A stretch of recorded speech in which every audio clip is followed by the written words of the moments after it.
Okay, all we're doing here is getting a little bit of grammar down on the forms of government. We'll read one text and give some basic info from Rutherford's Lex Rex as we go, but let's just start simple with this picture, and then I'll read Calvin's description in the Institutes. Believe it or not, he has a description of that, kind of like Aristotle does, but in book 20, the very last chapter, not book 4, chapter 20 of the Institutes. In this picture, you can see those 4 forms of law that we've talked about. Human law, you'll see a house here, and then you'll see representing the 3 upsides of the forms of government, and then all of them have a sort of a dark side of the moon. That's maybe a good way to think about it. And so you'll see arrows going from democracy down to what I'm going to call mobocracy. And you see a mob there. Aristocracy flowing naturally downward to this little conspiracy happening. And you see a little bloody knife there. That's an oligarchy. And then monarchy going down. You see this sort of spider-like figure. And that's a despot or a tyrant. But of course, all of them are tyrannies of one sort or the other. So the exact word you use doesn't matter as much, but we will talk about it. Let's just read Calvin first, and then we'll just do a little bit more explaining of the picture. But Calvin says, and this is in section 8 of that very last chapter, he says, monarchy is prone to tyranny. In an aristocracy, again, the tendency is not less to the faction of a few, while in popular ascendancy, that's going to be his word for democracy, there's a strongest tendency to sedition. When these 3 forms of government of which philosophers treat are considered in themselves, I, for my part, am far from denying that the form which greatly surpasses the other is aristocracy, either pure or modified by popular government, not indeed in itself, but because it very rarely happens that kings so rule themselves as never to dissent from what is just and right, or are possessed of so much acuteness and prudence as always to see correctly. Owing therefore to the vices or defects of men, it is safer and more tolerable when several bear rule, that they may thus mutually assist, instruct, and admonish each other, and should anyone be disposed to go too far, the others are censors and masters to curb his excess. We'll talk in a later week about what's called the lesser magistrate doctrine. A lot of people come into contact with that in Calvin, but Calvin is actually characteristically ambiguous about that as compared to some other authors of his time. However, before you ever get to that, you notice there, if you know what it is already, in his definition of why aristocracy is relatively preferable, some of the logic of the lesser magistrate doctrine is already built into that. But what are these? Okay, very simple etymology. Mono meaning one, arche meaning head. It can mean first principle or something like that. But in this case, it just means one head. Aristocracy. Now, kratein is somewhat debated among Greek scholars as to its actual etymological origins. But it doesn't matter, because the way it's cashed out in the history of political theory is that kratein means to rule. And so here you have the rule. Aristoi is a plural for the excellent ones. That's snobbish, but we'll talk about elitism in just a second. But that's the one Calvin said is a good idea. And then democracy, demos means the people, and so you have the rule of the people. Okay, so inside this house is going to be the pure form. And then descending by nature. Remember, sin is an object of your political theory, or your political theory is superficial and shallow. This house, I would have made it dotted line, the whole thing, but you wouldn't be able to see it. So now that you do see it, now I'm going to make it a dotted line. Now, why am I going to do that? Well, because I don't want you to see it. Now, I did want you to see it at first, so that you can know that it's there. But what I want to do is to make the point that it's this thing, represented by a house, is hard to see. It is an abstract object. By the way, it's not really a house anyway. The house is a metaphor for a republic. And so all three of these, in a sense, are going to be pointing at this thing called republic. Again, a couple weeks ago we talked about that. Res publica. Now that's going to mean the public thing. But the way that cashes out is the objective thing, namely the law. And that's in classical political theory. In classical Christian political theory, that object is actually the image of God. The law is given, just like, man was not made for the Sabbath. Sabbath was made for man, not man for the Sabbath. That creation ordinance, same thing with the law. As you see that in the second table of the law, Commandments 5 through 10, the law is not just an end in itself in that sense. It's given for man. So the image of God is the fundamental object here, and the law. And I didn't know how to draw that. I've got a million things here that I'm balancing. So let me do that with blue, since blue is the color of these forms of law. So really, eternal, this is going to be justice, the way things ought to be, the form of justice. But the image of God is already down here, and so we can put a book for the law. But I'm purposely not going to put anything, because I want you to, the whole point is that this is an abstract object that you have to remember. You might think of the famous, legendary, I think, saying, I don't know if it really happened, but there's a story. Benjamin Franklin was coming out of Independence Hall. Declaration of Independence just happened. And so a woman, sorry, this is the Constitution. No, this is the Declaration. And it doesn't matter, the whole thing's probably legendary anyway. But a woman happened to be passing by, and apparently somebody recorded this, that's why it's legend. She said, "Sir, what have you given us?" And Franklin's response is, "A republic, ma'am, if you can keep it." So the republic, represented by this house, everything in the geometry of that house is law. And then the only thing else in the house is the image of God. What form it takes is, in a sense, incidental. But the law, protecting the image of God, the human law, serving that purpose through divine law, which is, as Calvin said, the spectacles on the natural law. You see this over here? There's a nice happy thing going on here. He's digging something. He made something for profit. Through voluntary exchange, that happened. They're respecting each other's life, liberty, and property. He doesn't have a gun. He's not holding them up. It's everybody benefits, everybody wins. Now, this not so much down here with the mob. Okay, but natural law, explaining the objects of this moral universe, and the human law is just, and so the house is also an arrow. The house is pointing upward. These laws are just. That house stays. It all stays in the house. See why I picked the house as a metaphor? Everybody's just kind of staying in there. Now, if you blow out those walls, people fall out. Do they fall out? They fall out naturally. It's the natural course of these different forms. Whether it's one man, it doesn't matter what form you have. It naturally tends toward tyranny. You have to keep the house. How do you keep the house? Is it a physical effort thing? No, it is an intellectual effort thing, seeing the public thing. And the more you see that, the more the walls are there and keep the souls in place in the image of God. If you don't do that with a lot of people, it becomes a mob. If you don't do that with the excellent ones, it becomes a secret cabal. If you don't do that with the one, he grows those tentacles and those claws. It's the best I could do with my art. But it's all tyranny by nature, apart from the law. So monarchy is the government of one.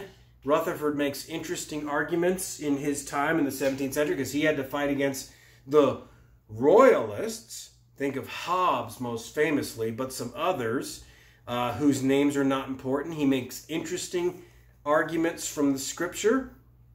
For example, he looks at the different senses in which people could mean that there is a monarchy who derives his legitimacy from God. They could mean that those kings are set up by God to do his bidding directly. So, and that could be a tyranny. So what could be meant? And he uses the example of the Assyrians in Isaiah 10:5. They are the rod of his judgment. But of course you look at that and say, well, the Assyrians were judged too. But that's how a lot of people look at Romans 13, so maybe that's what's meant by that power coming from God, whether they're good or bad. Or Nebuchadnezzar, he uses him as an example too, because in Jeremiah 27:6 and 43:10, you have that king directly, as it were, moved as an instrument in God's hand. The second thing you could mean, Rutherford said, is by naked approbation. So there it means it's all good. So it's really the first idea plus God's stamp of approval. Thirdly, of God's direct appointment, as with Saul in 1 Samuel 8. So now it's got more than his direct approval, but God is actually sanctioning through maybe the anointing of a prophet.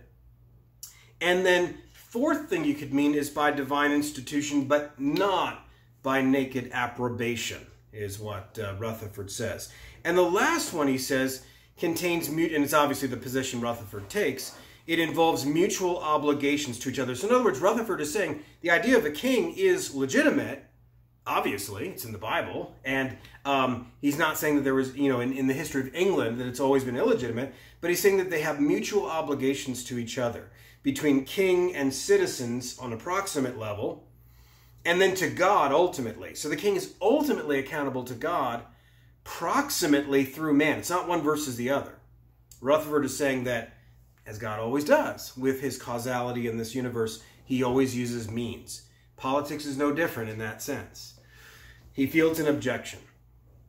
And it says that if the kingly power be of divine institution, then shall any other government be unlawful and contrary to a divine institution. And so we condemn aristocracy and democracy as unlawful. You see that? So that argument is the royalist argument. If you admit that monarchy comes from God, then the other two are illegitimate. And Rutherford replies that they are not different governments morally and theologically, but rather politically and positively. What is he getting there? You might remember a couple sessions ago, we talked about a step 1 and a step 2. Step 1, Genesis 9. Step 2, for example, Romans 13, but you can use a lot of examples. In other words, natural law, civil law. By nature, God gives life, liberty, property to man. Therefore, self-government is that right of lawful defense in the self. That is then the form when society grows and you have representative government of some kind or another. That is precisely what is being represented, that natural law. And so different forms of government in that sense and to that extent are neither here nor there. God doesn't sanction one or the other by nature. He does sanction the image of God and that self-defense by nature. Okay? And so Rutherford says that as aristocracy is nothing but enlarged monarchy. Now, just see that, just one verse, and I have it represented by 3, but it could be 8 or 24 or 800. That's not really the point. Enlarged monarchy, and monarchy, nothing but contracted aristocracy. And besides, Rutherford says, whenever God appointed a king, he never appointed him absolute, but joined always with him judges. And he uses passage after passage, starting at Deuteronomy 17, but then flowing on through the historical books as well. And so he makes arguments like, number 1, that God ordains through human making, king making, you might say. But not a backward dealing kind of thing. It's a making that is proved by, for example, Solomon is made king rather than Adonijah when the people said, long live King Solomon, 1 Kings 1:39. You say, well, the people didn't do that apart from God. Exactly. God did that through the people. So you see the argument? Secondly, that if by direct making of kings, then Rutherford's English is it's almost Yoda at some point. So we have to change courses in the middle of when I'm reading him. But if that was the case, that he just made it directly and unilaterally without any means, good way to say it, then there were 2 kings at once at one point. And he's not talking about the divided kingdom. He's talking about Saul and David. So David assented to Saul in 1 Samuel 24, Lord's anointed, remember? And yet you had these 2 kings because God, you know that God anointed through Samuel, David. So what do you make of that?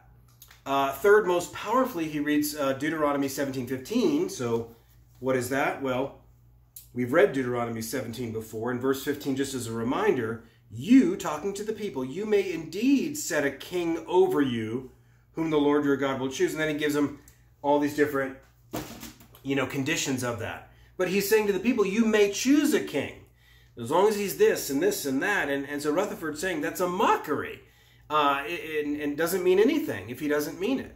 And so the people make the king. So not God? No, it's God through the people. And his fourth argument is basically, if you're familiar with occasionalism in philosophy, that metaphysic, that would be the idea. This would be like a metaphysical occasionalism applied to king-making, that there's no secondary causes. God just causes all to be all at once, apart from secondary causes, or making the secondary causes meaningless. And that's bad theology in general. That doesn't cease to be bad theology when it comes to politics. Okay? So a human is said to make a covenant, and both sides, too, make the covenant, as King David made a covenant with them at Hebron before the Lord in 2 Samuel 5:3. And they anointed David king over Israel. Who anointed David king over Israel? Well, God did. Sure he did. Oh, I know what you mean, through the prophet. That's true too, but it says here, they, meaning the whole people. 1 Chronicles 11:2 uses the same words, but it adds, according to the word of the Lord by Samuel. So in other words, his legitimacy is on it. The people did this according to the word of the Lord by Samuel. So you have two levels of secondary cause. Rutherford then shows the same with later kings, so as to dispense with the idea that all that was happening here was merely a type of Christ in one favored King David. That's not all that was going on there. Now, why is he, if Rutherford's going to be against the monarchy, why is he doing all this legitimacy of the monarchy? To show that no human form of government, including a monarchy, is ever anything other than God's authority, Romans 13:1, through that by nature that he gives to the people, not to government. Government is an extension of that, including monarchies. That's why Rutherford's doing all this, which we can come back to. The king's dominion in relation to the people, he says, is rather fiduciary and ministerial than masterly. That's just another way to say the same thing. They are servants of the people. That doesn't just poof in the modern world when we use phrases like self-government to mean primarily our form of American government or liberal democracy or anything like that. We specialized in using that language because we learned from the Christian tradition that that's already true. But it's already true.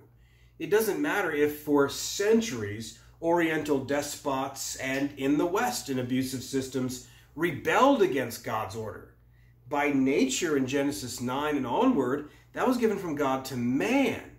Government is the hired servant to protect that image of God. And if you don't see that, you'll fall out of the house in one of three ways.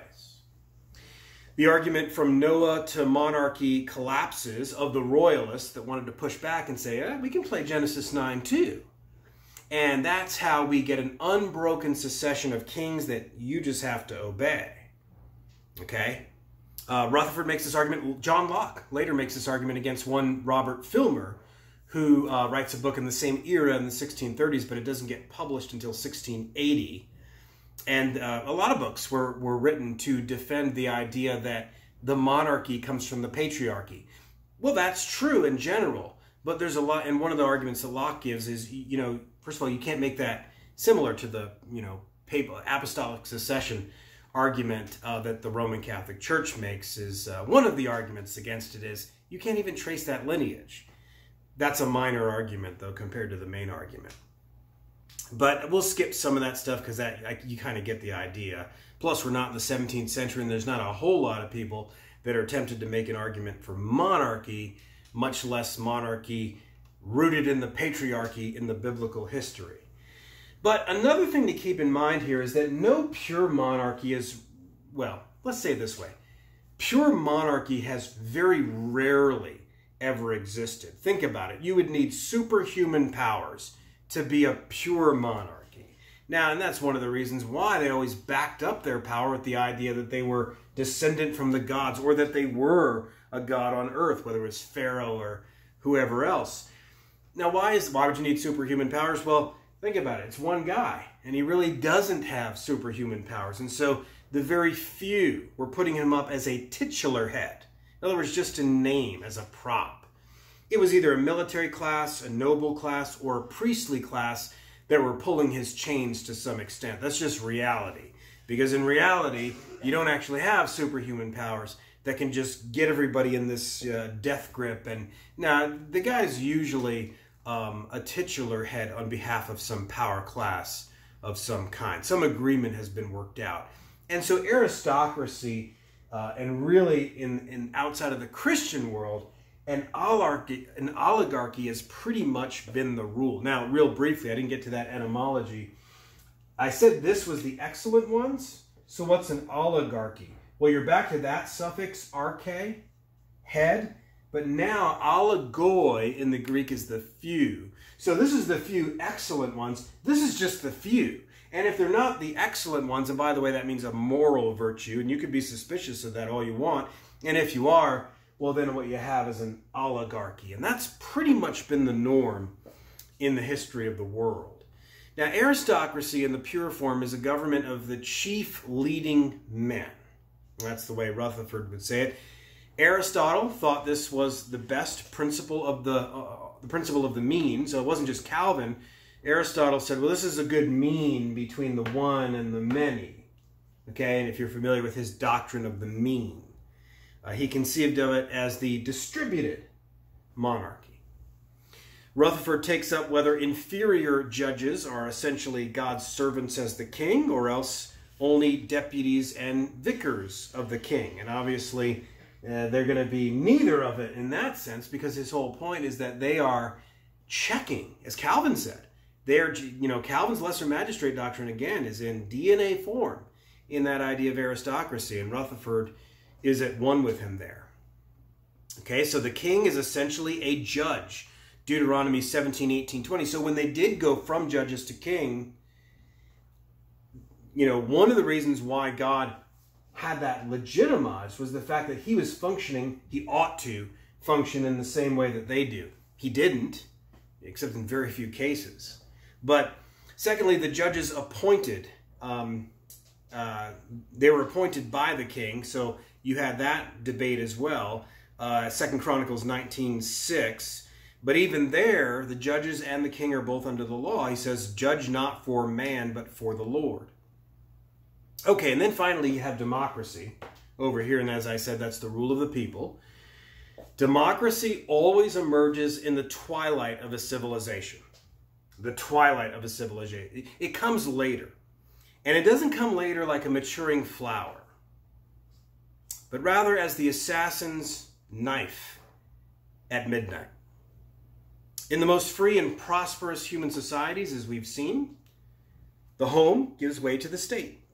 Fathers to chieftains, judges, or kings and judges come after, whatever form it is, they come after chieftains, which come after the patriarchs. You see this in Roman history, Greek history, doesn't matter. And so no society that wants to survive and maintain its property would let everyone vote for the reason that was already given by Bastiat. Quote, the elector or voter does not exercise this right for himself alone, but for everybody. Okay? We'll come back to that concept and why these are at odds with each other. The vote, if it is an end in itself, and the image of God are in tension with each other. And I know everything in our culture pushes against that, or doesn't even have that category, but we're going to keep seeing why that is. For the same reason that suicide is murder, voting a tyrant is usurpation. You say, well, tell me something I don't know. I know that Prince John was a tyrant when he took over for Richard. No, that's not what that's true too. But voting for a tyrant is suicide of the many. They agree to all jump off the cliff together. But it's of a particular kind. It is usurpation of God's form. It's usurpation of the republic. These guys are usurping the republic as much as the Julius Caesar or the Adolf Hitler that they vote in. Rutherford explains, quote, "It is false that the people doth or can by the law of nature resign their whole liberty in the hand of a king." Rutherford said, he's not saying you can't physically do that. Of course you can. He's saying you're not allowed. You're not allowed. Who says so? God says so. The second table of the law. A democracy must, by definition, always vote the opposite of Commandments 5 through 10. You are not allowed to do that. Because holding hands while you say, we shall murder, we shall steal, and so forth, is not any less of a violation of those commandments, and it is a more violent form of violating those commandments. And so Rutherford says, you can't do that. You're not allowed to resign your whole liberty in the hand of a tyrant. He says they cannot resign to others that which they have not in themselves. But the people have not absolute power in themselves to destroy themselves. You don't have a right to vote away your freedoms. Rutherford's not saying you can't do that. Of course you can. Physically, you're not allowed. That's against God's law. Okay, I see that, but show me how it's the opposite of those commandments. And we will continue to do that. We've already done that a little bit. But hopefully you get that category in your mind. Political systems are not neutral. Most of them are a plan to violate God's law. Demagoguery goes with democracy. And I don't mean that as a cute etymology, because they start with the same letters. But Bastiat speaks of the relationship between the planner and sloth. We've talked about the relationship between plunder and sloth, but now let's amp that up a little bit. Here's the mob, and let's just pretend, forget the king's hat, he's the Julius Caesar. He's the guy promising bread and circuses. And so the planner and the sloth, having already established that legal plunder is easier than work, the planner preys upon the intellectual sloth. He plays upon, they form a symbiotic relationship. He preys on the intellectual sloth of the mob. Hayek puts it this way: it is when it is contended that in a democracy right is what the majority makes it to be, that democracy degenerates into demagoguery. In Federalist Paper number 10, James Madison wrote, quote, "Democracies have ever been spectacles of turbulence and contention, have ever been found incompatible with personal security or the rights of property, and have in general been as short in their lives as they have been violent in their death." And so the Founding Fathers were elitists against democracy. Now you can say they were elitists in some other ways, but let's recognize an insight here. Since democracy arises simultaneously with real progress for more people, and so we naturally hail it, it's also natural that those who champion unlimited subjective opinion for the most amount of people are also the most enticed by turning over more of life to an expert class. We've mentioned this. It's the people that have the question authority bumper stickers who magically 10 years later are the ones farming out all of life to an expert class. They're the guys yelling at you right now about the masks. The people that had the question authority bumper stickers on them. Okay? So very, very interesting. But it's not mysterious at all. With progress comes specialization. And that means real expertise over increasingly compartmentalized parts of life. It's natural. It's understandable.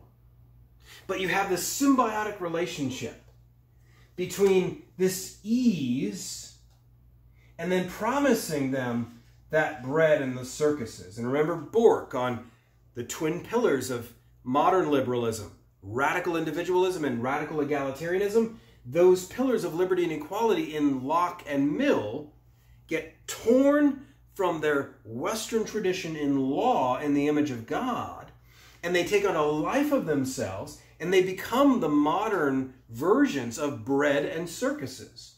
Bread for equality of outcomes, circuses for that radical individualism that is simply just an expressionism that throws off all law and order.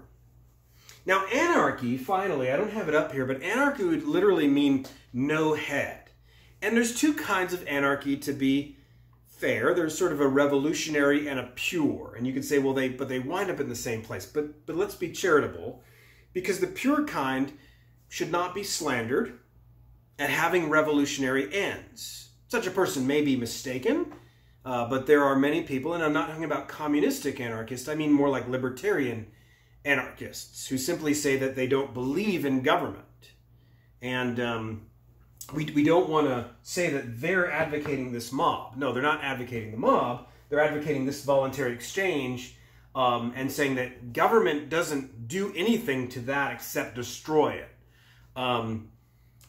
which is in this world true. And so you do have a paradox there. And at the end of the day, I'm going to disagree with their solution to it and what they see about what God has instituted, or in their opinion, not instituted. But anyway, there's more to say about this. This is just the grammar stage of these forms. And what we wanted to press home is that this arrow's pointing at the law and that natural tendency. Unless you hold it up, unless you point to the republic, it's a republic, ma'am, if you can keep it. That's just the grammar. We'll get to applications of that, and we'll start to look at power, and specifically the flow of power, the tendency and the flow of power as a primary object of political thought, and we'll look at that next time.